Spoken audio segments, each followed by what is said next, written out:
Muito bem, nós estamos aqui para trazer a você mais uma verdade fundamental. Essa é a 13ª verdade, que é a bendita esperança, que envolve a volta de Cristo. Nós já falamos de 12 verdades, eu vou apenas repetir as 16 verdades que as Assembleias de Deus norte-americana crê e defende. A primeira é que a Bíblia é a palavra de Deus, inspirada por Deus.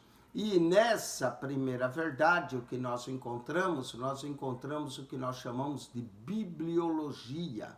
Bibliologia é o estudo ou a doutrina das Escrituras. Na segunda verdade, nós cremos num único Deus verdadeiro.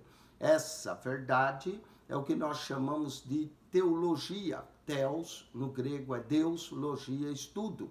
É o estudo ou a doutrina de Deus. Na terceira verdade, falamos da deidade de Jesus Cristo, a divindade de nosso Senhor e Salvador Jesus. E aqui nós vamos encontrar a cristologia. A quarta verdade fala da queda do homem. A palavra para pecado no grego é amartia, que significa errar o alvo. A amartia ou amartiologia é o estudo da doutrina do pecado. A quinta verdade é a salvação do homem, que tem a ver com sotérios, no grego, que é soteriologia, a doutrina da salvação, uma das mais importantes, porque o homem precisa ser salvo. Não adianta nada saber essas verdades e não ser salvo.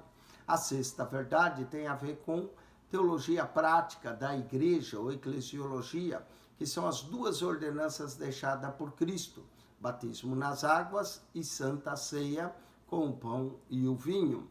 A sétima verdade, o batismo no Espírito Santo, o batismo com o Espírito Santo, tem a ver com a outra doutrina que nós chamamos pneumatologia, pneuma de espírito, logia o estudo do espírito. E a oitava verdade, a evidência inicial física do falar em línguas, também tem a ver com a pneumatologia, ou a doutrina pentecostal. A nona verdade fala da santidade do crente. A palavra no grego para santidade é agios. Então, agiologias tem a ver com a doutrina da santidade. Uma doutrina muito importante, que deu início ao movimento Holiness, com John Wesley e outros que defendiam a perfeição cristã e a santidade. A 10ª verdade tem a ver com a igreja, então a eclesiologia, ou a missão da igreja, que tem a ver com missiologia, que é pregar o evangelho, adorar a Deus em espírito e em verdade, e a edificação do crente. A 11ª verdade tem a ver com o ministério, também tem a ver com dons do Espírito Santo, dons ministeriais, e como o ministério está ligado à igreja, também é uma parte da teologia prática e eclesiologia. A 12ª verdade fala da cura divina. A cura divina também tem a ver com dons do Espírito Santo, que é o Espírito que cura, realiza milagres, e operação de maravilhas, cura divina, é uma verdade fundamental e é uma bênção essa verdade, e também tem a ver com a eclesiologia ou teologia prática. A 13ª verdade é a bendita esperança, que tem a ver com a volta de Cristo, a ressurreição dos crentes, o arrebatamento da igreja. A 14ª verdade é o reino milenal de Cristo, onde Cristo reinará na terra por 1000 anos. A 15ª verdade, o juízo do grande trono branco. E a 16ª, nós cremos em novos céus e nova terra. A 13ª, 14ª, 15ª e 16ª verdade, essas 4 últimas verdades, tem a ver com a escatologia. A palavra escatos no grego quer dizer últimas coisas. Logia é o estudo das últimas coisas, que é dado uma ênfase muito grande pelos pentecostais, a volta de Cristo, não é? Nós aguardamos quase 2000 anos, aguardamos essa volta iminente de Jesus Cristo sobre a terra para pôr fim à corrupção, para estabelecer o seu reino milenar, para que ele reine não só em nossos corações, mas fisicamente no mundo, o reino de Deus que virá sobre nós. Isso é o termo da escatologia. Nessas 16 verdades, também estão aqueles 4 pontos fundamentais. Primeiro, Jesus salva, tem a ver com a quinta verdade, a salvação do homem. Jesus cura, tem a ver com a 12ª verdade, a cura divina. Jesus batiza no Espírito Santo, tem a ver com a 7ª verdade, a 8ª, não é? E Jesus há de vir, tem a ver com a 13ª verdade, a 14ª, estabelecer o seu reino milenar. A bendita esperança, portanto, envolve não só a volta de Cristo, mas a ressurreição dos que dormem no Senhor, o arrebatamento da igreja para os que estiverem vivos. Essa é a eminente, bendita esperança da igreja. Encontramos essa promessa em 1 Tessalonicenses 4, 16, 17, Tito, capítulo 2, verso 13, Romanos 8, 23, 1 Coríntios, capítulo 15, verso 51 a 52, todos são passagens que falam dessa bendita esperança. A bendita esperança, portanto, envolve a ressurreição dos crentes que dormem em Cristo Jesus. Até a vitória de Jesus no Calvário, toda a raça humana achava-se sobre a servidão devido ao temor da morte. Hebreus, capítulo 2, versos 14 e 15. Mas ele, Jesus, através da sua morte vicária, derrotou o diabo, afastou a ira divina que pairava sobre nós, em consequência de nossos pecados, e em seguida Cristo ressuscitou, visando a nossa justificação, Romanos 4, 25, visto que já temos sido justificados e agora vivemos em comunhão com Ele, agora podemos dizer, juntamente com o apóstolo Paulo, porque para mim o viver é Cristo e o morrer é ganho, Filipenses 1, 21. Noutras palavras, morrer para o cristão, para aquele que tem a certeza da sua salvação, é ter um lucro certo, é estar com Cristo, é ter mais de Cristo, é habitar com o Senhor, 2 Coríntios 5, 8. No entanto, a verdadeira esperança de Paulo achava-se na ressurreição dos santos, por ocasião da segunda vinda de Cristo, como o apóstolo mesmo declara em 1 Tessalonicenses 1, 9 e 2. Eis como ele elogia os crentes tessalônicas, e como dos ídolos vos convertestes a Deus, para servir ao Deus vivo verdadeiro e esperar dos céus a seu Filho, a quem ressuscitou dos mortos, a saber, Jesus, que nos livra da ira vindoura. 1 Tessalonicenses 1, verso 9 e 10.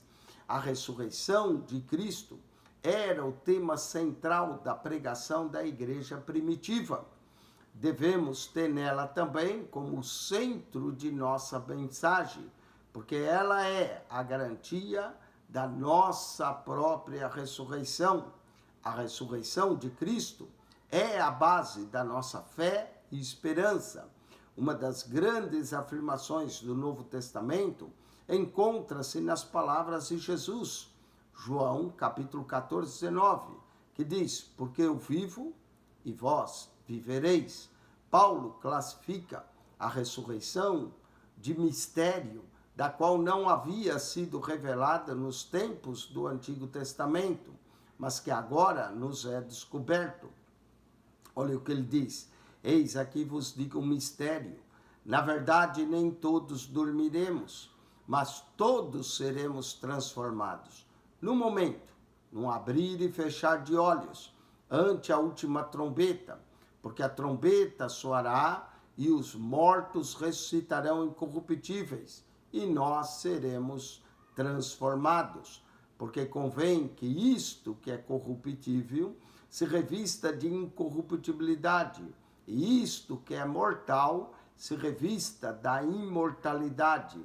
E quando isso que é corruptível se revestir de incorruptibilidade, e isso que é mortal se revestir de imortalidade, então cumpre-se-á a palavra que está escrita: tragada foi a morte na vitória.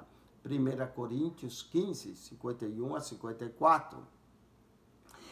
Todos nessa passagem que nós mencionamos, inclui a todos os que estão em Cristo Jesus. Nesse mesmo capítulo, capítulo 15 de 1 Coríntios, Paulo comparou o presente corpo a um mero grão que para brotar e frutificar deve primeiro cair na terra e ser sepultado. 1 Coríntios 15, 37. No entanto, ele ressalta que nem todos dormiremos. O apóstolo não queria dizer com isso que estaria vivo quando da volta de Jesus. O que ele faz a questão é de enfatizar que todos os crentes, tanto vivos quanto os mortos, serão transformados por ocasião da vinda de Cristo, onde os mortos irão ressuscitar e os que tiverem vivo serão arrebatados. É essa a doutrina do arrebatamento da igreja. Tal como o corpo de Jesus, o corpo ressurreto, da qual ele é a vida animadora, não será nem esse corpo mortal que hoje possuímos, nem o espírito desencarnado, mas um corpo espiritual semelhante ao do Mestre, um corpo real, corpo espiritual. Realidade não significa necessariamente tangibilidade. Será o ar a menos real do que o chumbo? Ou o som menos real do que um gramado? Ou a luz menos real do que uma pedra? A carne de um bebê tão suave que você vê e toca com cuidado para não machucá-lo, e há na carne de um rinoceronte que você não consegue atravessar nem com uma bala de rifle, assim será o corpo ressurreto, real, mas uma realidade gloriosa, jamais dantes conhecida por nós. Trata-se de um corpo espiritual, de vida humana imortalizada pela vida ressurreta de nosso Senhor e Salvador Jesus. A Bíblia declara que nós seremos como Ele é. Jesus, quando o virmos por ocasião da sua vinda, nossos corpos serão gloriosos e dotados de esplendor e beleza. Serão corpos também poderosos e apropriados para as regiões celestiais. Essa mudança será repentina e sobrenatural. Isso acontecerá ao soar da última trombeta. Então, encontrar-nos-emos com o Senhor nos ares, e com ele estaremos para sempre. 1 Tessalonicenses 4,17. Não são poucos os que, amedrontados com guerras e poluição ambiental, dizem que já não resta qualquer esperança, mas Deus não permitirá que as circunstâncias lhe prejudiquem os seus planos, nem lhe frustrem os seus decretos. O certo é que Jesus voltará e porá fim a toda a corrupção humana, a toda a miséria, a todas as artimanhas malignas. Ele, Jesus, inaugurará o seu reino glorioso. Essa é a nossa bendita esperança. Jesus voltará. Por mais de 318 vezes no Novo Testamento, encontramos a expressão da volta de Jesus, não é? Então, isso implica que a cada 26 versos o Novo Testamento refere-se à segunda vinda de Jesus. Por conseguinte, não corremos qualquer risco em toda a nossa confiança e a nossa verdade nessa palavra de Deus. O que não podemos fazer é marcar a data da sua volta. Esse é um assunto que compete única e exclusivamente ao Pai, a Deus. A primeira igreja primitiva vivia em meio à expectação do retorno do amado Salvador. Esperança essa que só começou a diminuir a partir do 3º século da nossa era. Apesar dos séculos de negligência em torno desse assunto, No século XIX, essa esperança foi reavivada para se voltar a essa realidade da palavra de Deus. Entre os evangélicos hoje, há um consenso generalizado sobre o fato de que Jesus realmente está prestes a vir, a voltar. Até mesmo entre os teólogos modernos, aquela conversa sobre a morte de Deus já é coisa passada. Hoje eles já se voltam à doutrina das últimas coisas. Entretanto, a despeito dos modismos teológicos, precisamos estabelecer nossas convicções sobre a verdade que está revelada na palavra de Deus. Afinal, o próprio Jesus, em seu ministério terreno, já afirmara categoricamente que ele voltaria. Por essa doutrina é tão estratégica e importante, por um grande motivo: é a chave para a história da humanidade. Estamos nos movendo inexoravelmente para a consumação de todas as coisas. A maioria das religiões e filosofias não cristãs tem um ponto de vista cíclico da história.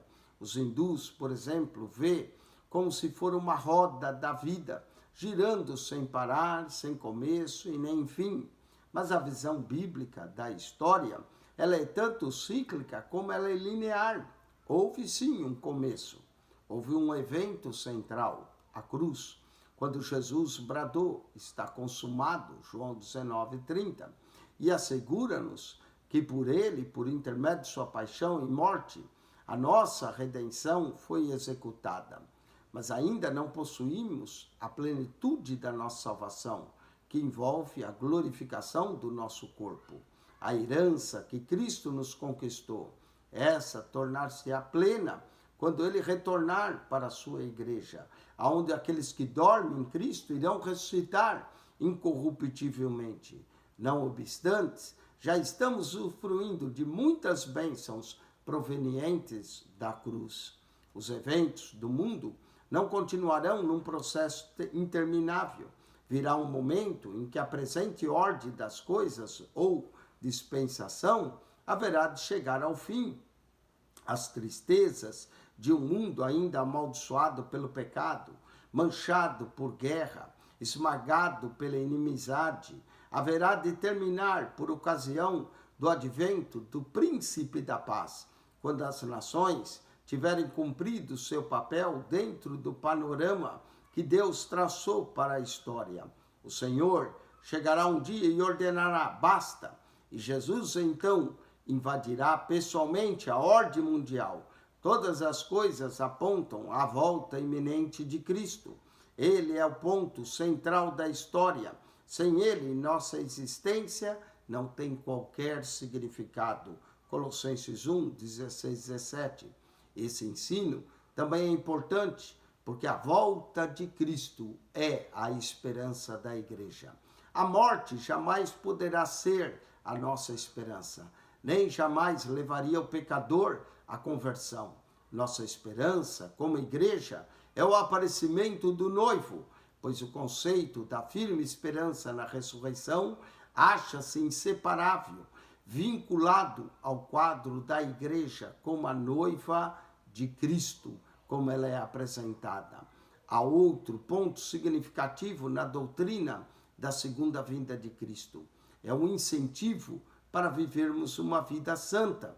A certeza de que o Senhor pode vir a qualquer momento desperta-nos dessa mornidão, dessa letargia, reagindo nos chamas do primeiro amor. Se temos essa esperança, purifiquemos a nós mesmos, pois tanto foram-nos concedidos abundantes recursos espirituais para isso. Sim, é possível viver de maneira agradável ao Senhor. A vigilância é a atitude apropriada do crente fiel. Estejamos alertas, esperando continuamente pela vinda de Cristo. Mateus 24, 44, Marcos 13, 35 a 36, 1 Tessalonicenses 5, 8 e 1 João 2, 28. O ensino sobre a segunda vinda de Cristo também nos estimula ao serviço cristão. Os crentes que ardentemente aguardam a volta de Cristo reavaliam constantemente as propriedades que lhes governam a maneira de viver. Sempre colocam em primeiro lugar o reino de Deus e a sua justiça, porque não querem ser surpreendidos tendo as mãos vazias. Eles sabem que um dia todos teremos que comparecer ante o tribunal de Cristo.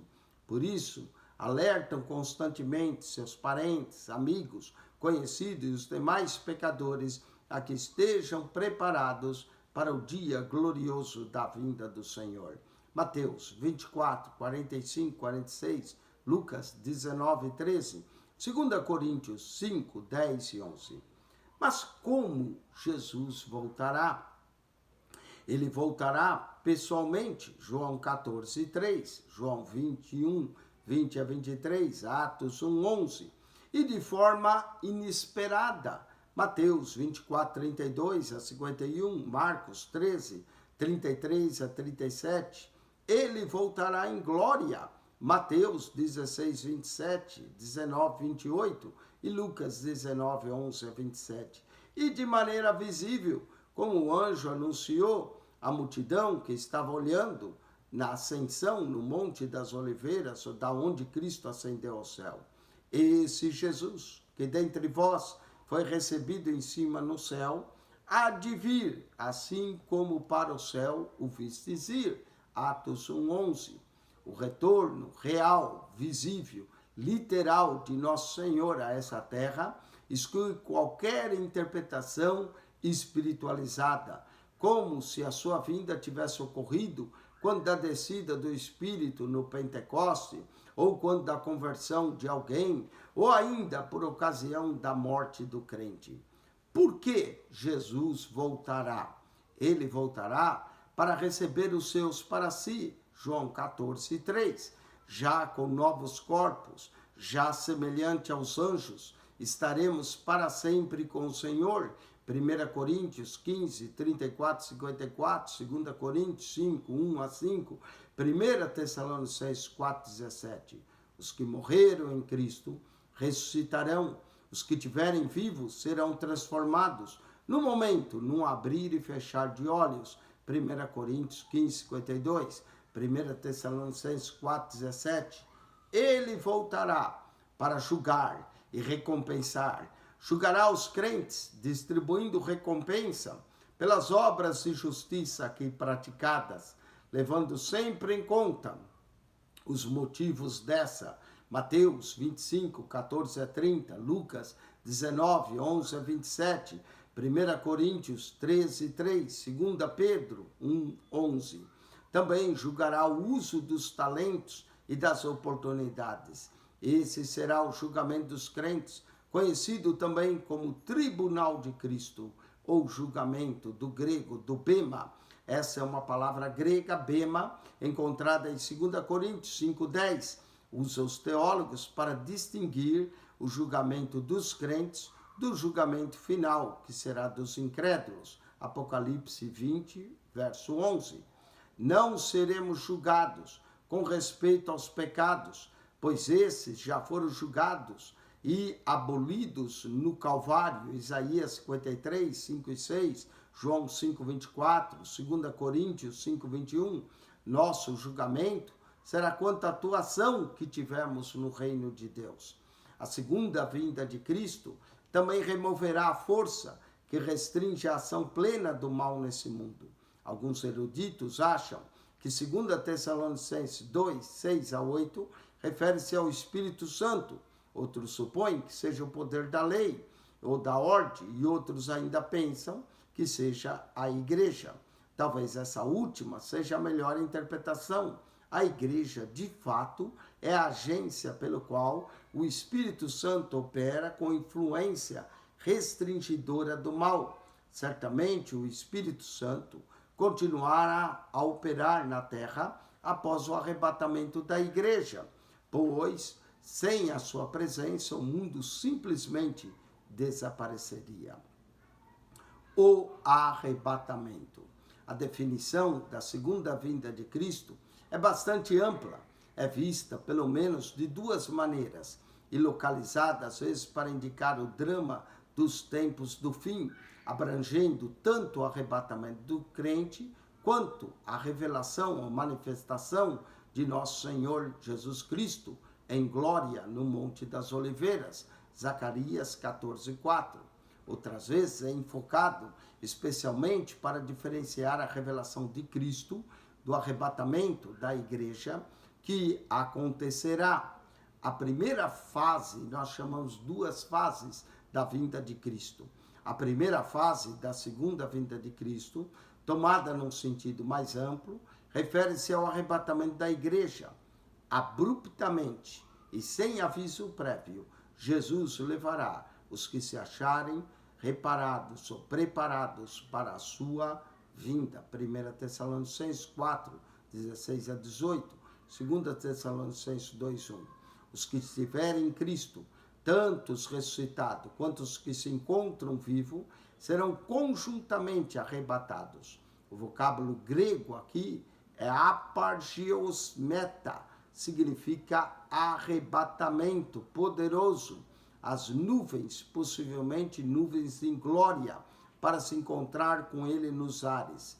Em harpazo, há um tempo verbal futuro passivo, usado para descrever a ação dos ladrões e das águias. Ambos furtivamente apropriam-se dos seus despojos. É o caso que Paulo foi levado de repente, com grande poder, ao terceiro céu, 2 Coríntios 12:2. O latim traduziu esse termo por raptus, que é a raiz da palavra portuguesa arrebatamento, mostrando que essa palavra torna-se um termo legítimo para designar esse tão maravilhoso evento, previsto tantas vezes pela Bíblia. Visto que em Mateus 24, 30, 31, encontramos os anjos a recolher os eleitos, logo após será proferida a lamentação para todas as nações, alguns serão levados a pensar que a igreja não será arrebatada até Cristo haver destruído os exércitos do anticristo. Ora, devemos considerar, porém, que o capítulo 24 de Mateus não apresenta os eventos em ordem cronológica. Jesus não tinha qualquer intenção em revelar o dia e a hora da sua vinda. Mateus 24, 36. A palavra, então, no início de Mateus 24, 30, traduz um vocábulo grego do sentido muito geral, tote, dando a entender que os acontecimentos ocorrerão todos dentro do mesmo período de tempo, mas não necessariamente na ordem apresentada. Jesus também enfatiza que quando do arrebatamento, o mundo estará seguindo o seu curso normal. Nos dias do Novo Testamento, como a economia era essencialmente agrícola, os homens iam diariamente aos seus campos, não havendo vasos herméticos que mantivessem os incestos afastados da farinha de trigo. As mulheres tinham como tarefa cotidiana limpar os grãos e moer o trigo novo em moinhos manuais. Caso contrário, não haveria pão na manhã seguinte. Portanto, quando Jesus afirmou, então, estando dois no campo, será levado um e deixado o outro. Estando duas moendo no moinho, será levado uma e deixada a outra. Mateus 24, 40, 41. Ele quis dizer que as pessoas estariam envolvidas em suas lides diárias quando da sua vinda. Tudo parecerá que estará correndo normalmente. E então, sem qualquer aviso, um será arrebatado para o encontro com o Senhor nos ares, ao passo que o outro será deixado para sofrer a ira de Deus. Não há qualquer indicação de que o mundo estará dominado pelo anticristo por ocasião do arrebatamento da igreja, pois será tirado da terra antes da grande tribulação. Paulo mostra-se muito enfático ao profetizar que os mortos em Cristo unir-se-ão aos santos que estiverem vivos e que ambos serão arrebatados conjuntamente, formando assim um só corpo, e assim estaremos para sempre com o Senhor. Ensinam alguns teólogos que haverá múltiplos arrebatamentos, mencionando as parábolas de Jesus. Divide a igreja em vários grupos: o noivo, os amigos do noivo, as virgens, os convidados e os servos. Mas isso não é a interpretação das Escrituras, é, na verdade, forçar uma analogia. Devemos ter cuidado para que não nos tornemos como Nicodemos, que em seu diálogo com o mestre chegou a perguntar como poderia alguém voltar ao ventre materno e nascer de novo. João 3,4. Se examinarmos as parábolas das bodas, veremos que todas elas se centralizam em Cristo. Quando a noiva é mencionado, outros grupos não se fazem presentes e vice-versa. Vemos igualmente que tanto os judeus quanto os gentios são referidos como convidados. Os 12 apóstolos são mencionados como amigos, os convidados do noivo, Mateus 9,15. Na verdade, Jesus estava usando diferentes aspectos de uma festa de casamento judaico para explicar as várias facetas de nosso relacionamento com Ele. A noiva é um desses aspectos, representa a totalidade da verdadeira igreja, uma íntima relação com Jesus, que encontrará seu cumprimento completo nas bodas do Cordeiro. Outro ensino comum é que o arrebatamento será limitado a um grupo constituído de vencedores. Quanto ao restante da igreja, ficará para trás para atravessar a grande tribulação, sendo eventualmente arrebatado. Mas se examinarmos o que a Bíblia tem para dizer acerca dos vencedores, constataremos que somente os que vencerem é que comerão do fruto da árvore da vida, e não serão atingidos pela segunda morte, nem terão os nomes riscados do livro da vida. Apocalipse 2, verso 7, verso 11, Apocalipse 3, verso 5. Vencer significa conquistar, ganhar, e se não ganharmos, perderemos. Esses versos no Apocalipse indicam claramente que os que não vencerem perderão o direito de entrar na Nova Jerusalém. Quem, pois, serão esses vencedores? 1 João 5,4 nos responde: e esta é a vitória que vence o mundo, a nossa fé. Tudo quanto um crente regenerado tem a fazer para alcançar plena vitória é crer e continuar crendo que Jesus é o Filho de Deus. Dessa maneira, obterá vitória infalível através de nosso Senhor Jesus Cristo. 1 Coríntios 15, 57. Somente Ele pode nos fazer mais do que vencedores. A grande tribulação. Após o arrebatamento, haverá um tempo terrível de tribulação e angústia, predito pelos profetas do Antigo Testamento.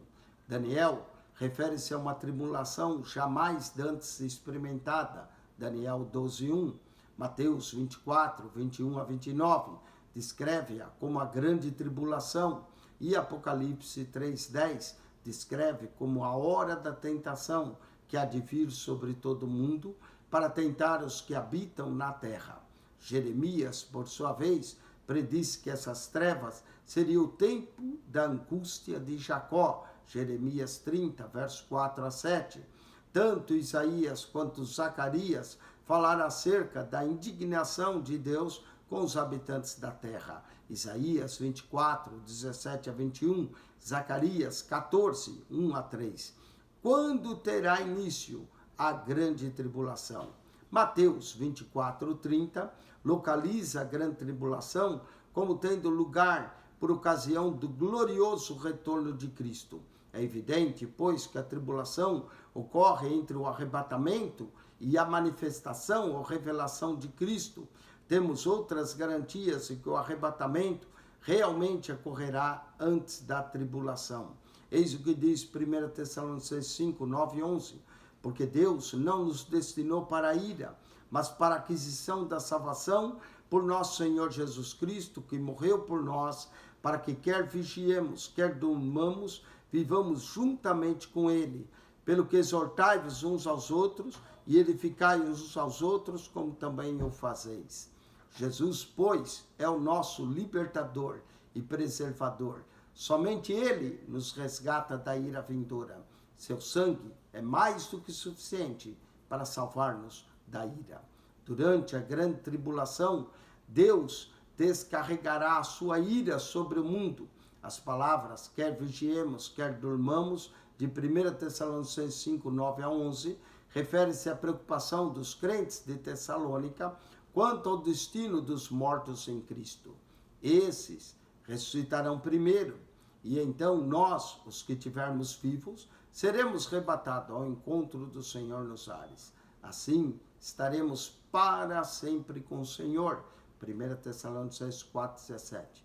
Em outras palavras, seremos guardados da ira vindoura, sendo arrebatados para vivermos eternamente com o Senhor Jesus. 1 Tessalonicenses 1, 9, verso 10, 5, 9.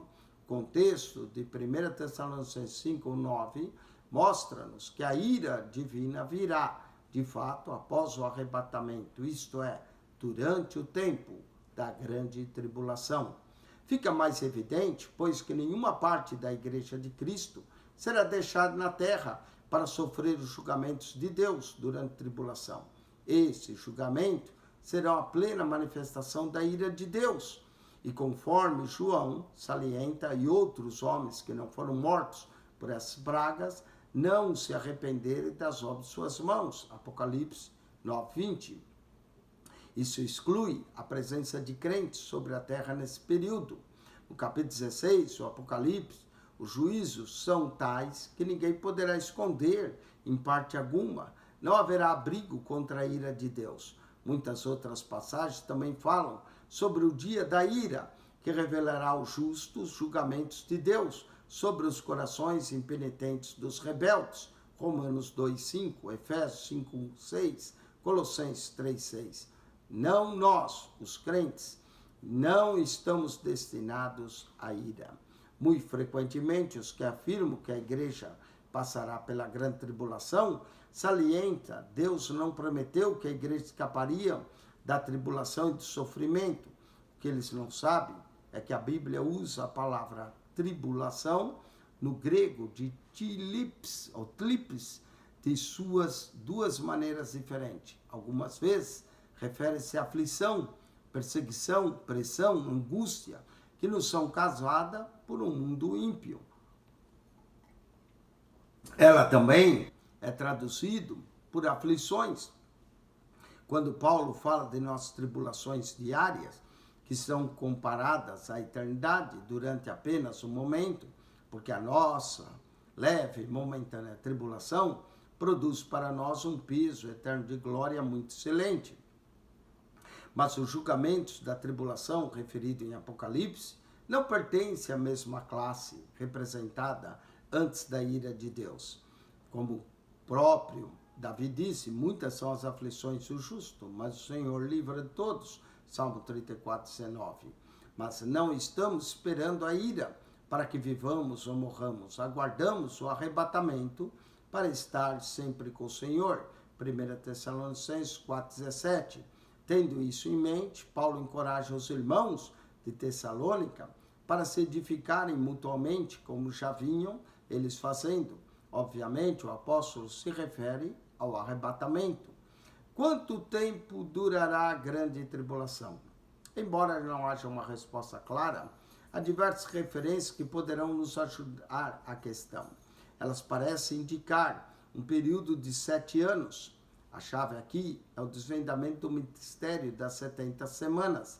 As primeiras 69 semanas terminaram com a crucificação do Messias, Daniel 9, 26. Muitos acreditam que houve um interlúdio, um tempo entre a 60ª e a 70ª semana, como se ele tivesse indefinidamente adiado.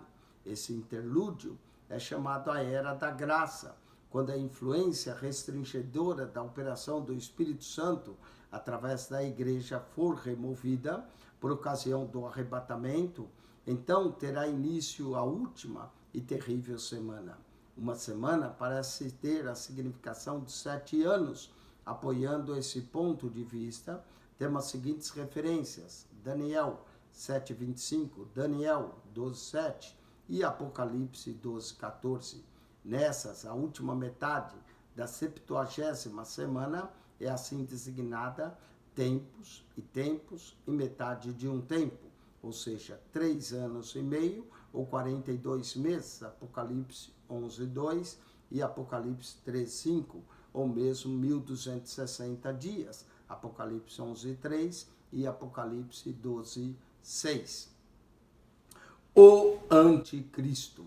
O líder terreno durante o período da grande tribulação será o arqui-inimigo do Senhor Jesus Cristo, o anticristo. A palavra anticristo já sugere alguém contrário a Cristo.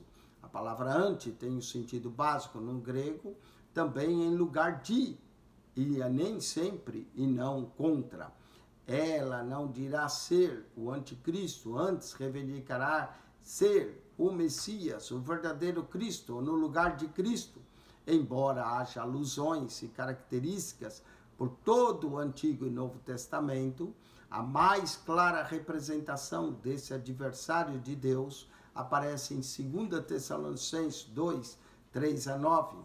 Ele é retratado como a incorporação ou a encarnação da própria iniquidade, Daniel 7, 24-25, 2 Tessalonicenses 2, 3, 8-9. Ele se sentará no trono de Deus e dirá ser o próprio Deus. 2 Tessalonicenses 2, 9 e 10. É provável que a besta referida do capítulo 13 do Apocalipse seja outro nome do anticristo.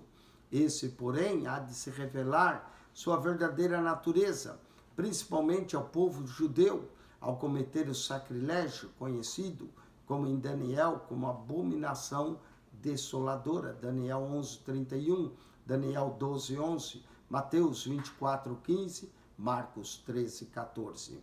A contaminação do Templo de Jerusalém por Antíoco Epifânio IV, no ano 168 a.C., constituiu-se um cumprimento imediato da profecia de Daniel.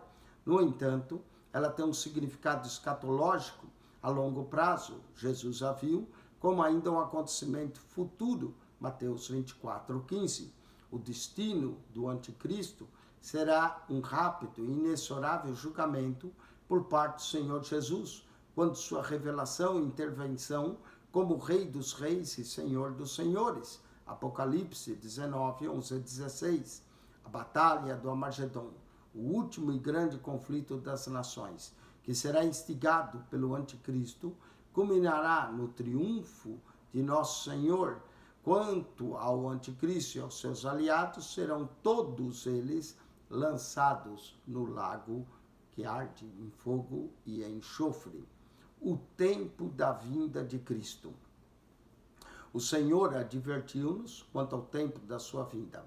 Ele disse: mas aquele dia e hora ninguém sabe, nem os anjos que estão no céu, nem o Filho, senão o Pai. Olhai, vigiai, orai, porque não sabeis quando chegará o tempo. Marcos 13, 32-33. Jesus também disse aos discípulos, momentos antes de subir ao céu, que não lhe pertencia saber os tempos, estações que o Pai estabeleceu pelo seu próprio poder. Atos, capítulo 1, verso 7. A data do retorno de Cristo não é prerrogativa nossa. Contudo, há algumas linhas mestres que deveríamos observar para que não sejamos surpreendidos. Em vista da necessidade de nos mantermos sempre alerta, podemos falar da bendita esperança como algo que fosse acontecer a qualquer momento. Não queremos dizer com isso que o Senhor Jesus poderia ter retornado imediatamente após sua ascensão. Todavia, antetemos para a parábola na qual Jesus pintou um homem nobre que partiu para uma terra remota, a fim de tomar para si um reino e voltar depois. Chamando 10 servos, deu-lhes 10 minas e disse: negociai até que eu venha. Lucas 19, 11-27. Essa comparação dai-nos a entender que haveria uma ausência considerável. Haja visto que o dinheiro confiado aos servos era sinal de que eles deveriam cumprir suas tarefas com fidelidade. Como eles não sabiam o tempo exato do retorno do seu senhor, não podiam mostrar-se negligentes, teriam de cuidar com o máximo zelo dos negócios do mestre. Os crentes no primeiro século da era cristã esperavam que Jesus retornasse por aqueles dias. Porém, à semelhança do apóstolo Paulo, não ficaram desapontados ao perceber que ainda havia um tempo de espera, 2 Timóteo 4:8.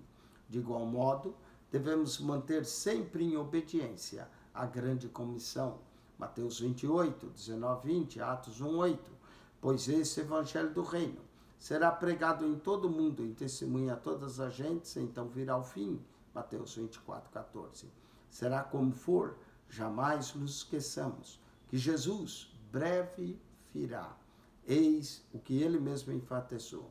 Por isso, estai vós apercebidos, porque o Filho do Homem há de vir na hora em que não penseis. Quem é, pois, o servo fiel e prudente, que o Senhor constituiu sobre a sua casa, para dar sustento ao seu tempo? Bem-aventurado aquele servo, que o Senhor, quando vier, achar servindo assim. Em verdade vos digo, que porá sobre todos os seus bens. Porém, se aquele mau servo disser consigo, o meu senhor tarda, virá, e começar a espancar os seus conservos, e a comer e a beber com os bêbados, virá o senhor daquele servo num dia em que não espera, e a hora em que ele não sabe, e separá-lo-á, e destinará a sua parte com os hipócritas. Ali haverá pranto e ranger de dentes. Mateus 24, 44 a 51. João também enfatizou quão importante é conservar a esperança na volta do Senhor Jesus. E qualquer que nele tenha essa esperança, purifica-se a si mesmo, como também ele é puro. 1 João 3:3. Portanto, devemos estar sempre atentos, esperando Jesus e proclamando o Evangelho enquanto ele não vem. Com a volta de Cristo, tomaremos completa posse do reino de Deus. Pedro adverte-nos contra os falsos mestres e zombadores que não cessariam de perguntar: onde está a promessa da sua vinda? 2 Pedro 3:4. Responde o apóstolo: mas amados, não ignoreis uma coisa, que um dia para o Senhor é como 1000 anos, e 1000 anos como um dia. O Senhor não retarda a sua promessa, ainda que alguns a tenham por tardia, mas ele é longânimo para convosco, não querendo que alguns se percam, senão que todos venham a arrepender-se. 2 Pedro 3, 8 e 9. Em outras palavras, Deus não vê o tempo da maneira como fazemos, nem se acha limitado pelo tempo. Também vemos nessa passagem que na época de Pedro já havia alguns zombando e perguntando onde está a promessa da sua volta. Se no primeiro século já havia, imagine agora no século 21. Vemos as coisas através da ótica de nossas limitações, mas Deus vê o ponto de vista da eternidade. Com ele se preocupa com o cumprimento da grande comissão, concede-nos tempo para proclamar o Evangelho a todas as nações. Estejamos certos, porém, de uma coisa, que no devido tempo Deus haverá de dizer: basta. E o dia de Cristo então virá como ladrão de noite. 2 Pedro 3:10. Visto estar Pedro preocupado com o julgamento dos falsos mestres, deixa por um instante o arrebatamento e vai direto ao julgamento final. Ele explica que tudo acontecerá no dia do Senhor, que logicamente não pode ser confundido com um período de 24 horas. Paulo também fez severas advertências contra os falsos mestres por estar perturbando os tessalonicenses, que, havendo sido encorajados quanto à esperança do arrebatamento, através agora de falsas profecias e epístolas forjadas, afirmava que o dia de Cristo já estava perto, já havia acontecido, 2 Tessalonicenses 2, 1 e 2. Paulo então aparece numa cena para refutar semelhante ensino, dizendo: ninguém de maneira alguma vos engane, porque não será assim. sem que antes venha a apostasia e se manifeste o homem do pecado, o filho da perdição. 2 Tessalonicenses 2:3. Nesse verso, Paulo indicou, por não terem tais coisas ocorrido, o dia do Senhor ainda não havia chegado, mas Jesus já não tarda em vir arrebatar-nos à sua igreja. A iminente volta de Cristo também é evidenciada por sinais, guerras, rumores de guerra e demais coisas mencionadas por Jesus em Mateus 24. Caracteriza muito bem o presente tempo, ou a presente hora que estamos vivendo. E assim, Jesus deixou claro que não podemos esperar por condições perfeitas para espalhar o Evangelho, mas aproveitar todas as oportunidades, independente da circunstância. Há também outros sinais específicos referentes à segunda vinda de Jesus em glória, para julgar a terra, estabelecer o seu reino milenar. Ele mesmo diz: ora, aos que começarem essas coisas e suceder, exultai, erguei as vossas cabeças, porque a vossa redenção se aproxima. Lucas 21:28. Isso significa que devemos focar nossa atenção sobre o Senhor e não sobre os sinais. Por conseguinte, não há sinal que nos permitam datar o arrebatamento. A despeito das especulações e tentativas de se datar esse maravilhoso evento, a vinda de Cristo não será previamente anunciada. Mateus 24:36, Mateus 25:13, Marcos 13:32, 1 Tessalonicenses 4:16, 17, Tito 2:13. O Senhor quer que estejamos sempre de prontidão. De uma coisa, porém, estamos certos: o arrebatamento da igreja ocorrerá. A grande tribulação também. E o arrebatamento será antes dessa grande tribulação, pois o Senhor Deus desceu para nos livrar da angústia e é Ele que nos salva da ira vindoura.